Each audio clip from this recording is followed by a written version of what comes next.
Malini charity fund তো সেই করোনার দৃষ্টি অনেক আগেই তোমাদের এই অনাথ আশ্রমের উপর দিয়েছিল। তাহলে আমাদের বংশের আরাধ্য দেবতার সোনার মূর্তিকে তুমি চুরি করতে গেলে? প্রমাণ ছাড়া কাউকে চোর বলা যায় না রাধাকান্ত বাবু। আর করুণা, কোন করুণার কথা বলছেন আপনি? মালিনী চ্যারিটি ফান্ড থেকে যে টাকাটা প্রতি মাসে আমাদের অনাথ আশ্রমকে দেওয়ার প্রতিশ্রুতি দেওয়া হয়েছিল, তা 2 মাস দেওয়ার পর বন্ধ করে দেওয়া হয়েছে। এটাকে আপনি করুণা বলেন বুঝি?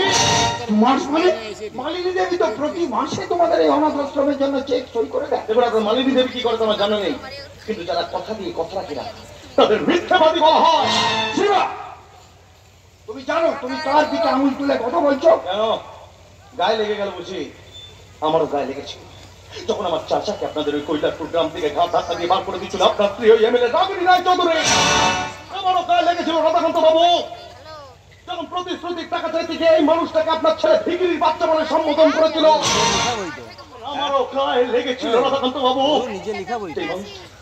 যেই মানুষটা সারাটা জীবন সম্মানের সাথে মাথা উঁচু করে বেঁচেছে, তাকে অসম্মান করে ওনারা ঠিক করেনি। এর ফল ওনারা পাবেন, আর সেই ফল দেব আমি। আমিও চাই এই অপমানের যোগ্য জবাব তুমি ওদের দাও। হ্যাঁ শিবা, আমি চাই, আর তার জন্য যা সাহায্য লাগে আমি তোমাকে করব। কিন্তু দয়া করে মালিনী দেবীকে তুমি ভুল বুঝো না, কারণ তিনি যে এক সন্তান হারা মা, যে কিনা তার গোপাল মহারাজকে আঁকড়ে ধরে বেঁচেছিল এতদিন, তার কাছ থেকে তার শেষ সম্বলটুকু কেড়ে নিয়ে তাকে নিঃস্ব করে দিও না শিবা, তাকে নিঃস্ব করে দিও না। হরিশ ভাই, হরিশ ভাই, আমার লোকজনের হয়ে আমি তোমার কাছে ক্ষমা চেয়ে নিলাম। চল রাধাকান্ত বাবু, অপেক্ষায় থাকবো, তোমার আশার অপেক্ষায়। চল।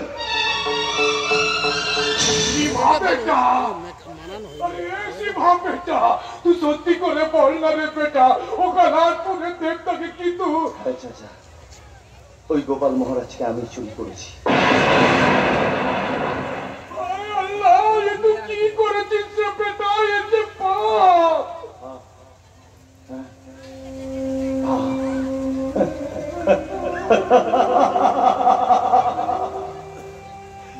জন্মের সময় অনাথ শিশুরা কি পাপ করে চাচা? কেন তাহলে জন্মের পর ঈশ্বর তাদের কাছ থেকে তাদের বাবা মাকে কেড়ে নেন?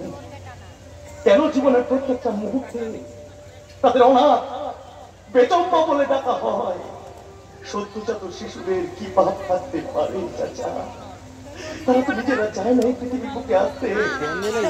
কেন তাদের এই পৃথিবীর বুকে নিয়ে এসে দুঃখ, কষ্ট, যন্ত্রণা চাপা করে পেশাই করে এক অন্ধকার রাস্তা করে ছুঁড়ে ফেলে দেওয়া হয়?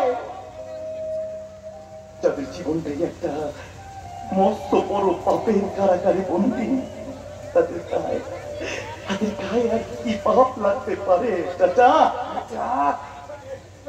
বেটা তুই ভুল ভাবছিস, আরে বেটা তুই ভুল ভাবছিস। ও না, শিশুরা কখনো পাপী হতে পারে না রে। তারা যে আল্লাহ তাআলার দান আছে রে বেটা, ও তোদের ঈশ্বরের দান আছে। এ দানের কি মানে চাচা?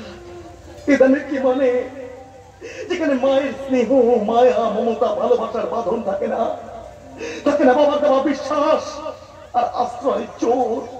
চাচা, যার নিজের মায়ের মুখটাই কোনোদিন মনে পড়লো না, সে আরেক মায়ের চোখের জলের মূল্য কিভাবে দেবে চাচা? মায়ের কষ্ট অনুভব করার জন্য তাকে দেখার প্রয়োজন হয় না রে বেটা। কারণ মা, আম্মা এই শব্দগুলো যে শুধু আবেগের হয় রে বেটা, অনুভূতির হয়। অনুভূতি একজন মায়ের চোখের জল মোছা থেকে আমি যে 200 জন অনাথ শিশুর চোখের জল দেখতে পারবো না চাচা। ওদের কষ্ট যে আমি সহ্য করতে পারি না চাচা, আমি সহ্য করতে পারি না। মায়ের চোখের পানির অনুভূতি কোনো কিছুর সাথে তুলনা হয় না রে বেটা। দেখবি বেটা, ও যেদিন তুই তোর একজন মাকে খুঁজে পাবি না রে, সেদিন আমার ওই আশ্রমের ফুটফুটে অনাথ বাচ্চাগুলো কেন চাচার কথাটাই তোর আর মনে থাকবে না রে বেটা। কারণ মায়ের ভালোবাসার জোর এতটাই প্রবল হয় রে বেটা, এতটাই প্রবল। তুমি আমার ছেলে থাকতে পারবে চাচা?